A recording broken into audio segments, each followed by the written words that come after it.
Hope you guys have had a great week. We're excited to jump into our next installment of Friday Fruit, and that's going to be patience. Yeah, so patience throughout the biblical text, there's a lot of different directions we could go for patience, as is anything we're reflecting on with the fruit of the Spirit. Mm-hmm. But for patience specifically, we want to look at what does our relationship patience look like? Relationship patience?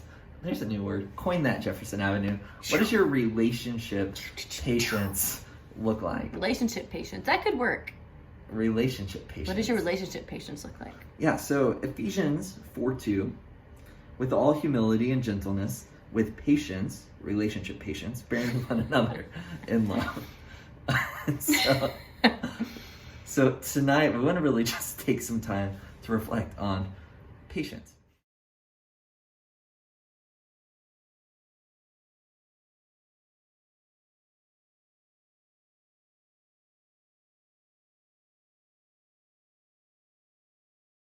But what we want to really look at and hone into tonight is what does our patience look like as it comes to our relationships, our everyday life, the people we're around, the people we interact with. What does it look like to walk in patience? So we want to just reflect on Ephesians 4:2, with all humility and gentleness, with patience, bearing with one another in love. I want to really just look at what does it look like to walk in patience as we bear with one another in love. Yeah, I think a lot of this starts with just recognizing that patience, like all the fruit of the Spirit, is again just an opportunity for us to mirror what God has already done and is doing in our own life.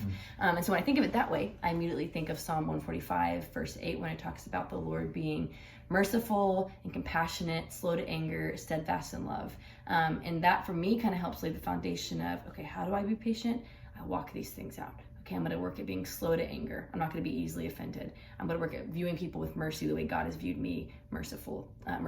I'm going to be compassionate the way God's been compassionate to me. And I think when we look at Scripture to kind of help guide what it looks like to mirror these characteristics of God, it gives us a starting place. Yeah, and I just think about the Apostle Paul in his testimony at the beginning of 1 Timothy. He says that God demonstrated his perfect patience with him in his conversion. And then I think about how countercultural patience has become as Americans. I mean, we want things as fast as we want them, when we want them, as quick as we can get them at our convenience. Anything outside of that throws us into a whirlwind of impatience. Yet the Bible calls us to walk in patience to reflect the image of Christ in all things. And I think so easily, because it's countercultural, it's easy to fall into cycles of impatience and to feel totally justified with it. So one of the things we just really want to do is to take a second, slow down, and remember that our patience actually reflects the image of our God. I think it's important to note that when culture talks about patience, a lot of times it's in the regards of, be patient when people deserve it, right? Or people are doing the things you kind of want them to do more than anything, just deserve it. And I think that is not the kind of patience God calls us to, because that's not the kind of patience he gives us, because we never deserve it.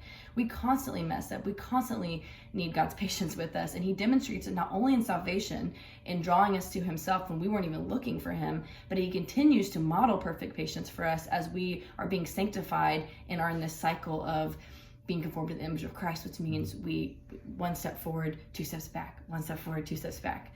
And so when we think of it that way, then it makes it a lot easier for us to I think, demonstrate that to other people, because we recognize that God is in daily mercy showing us patience. So if he's doing that for us, not only in salvation, but in daily life, then why would we not just take that and with excitement and just show that to other people?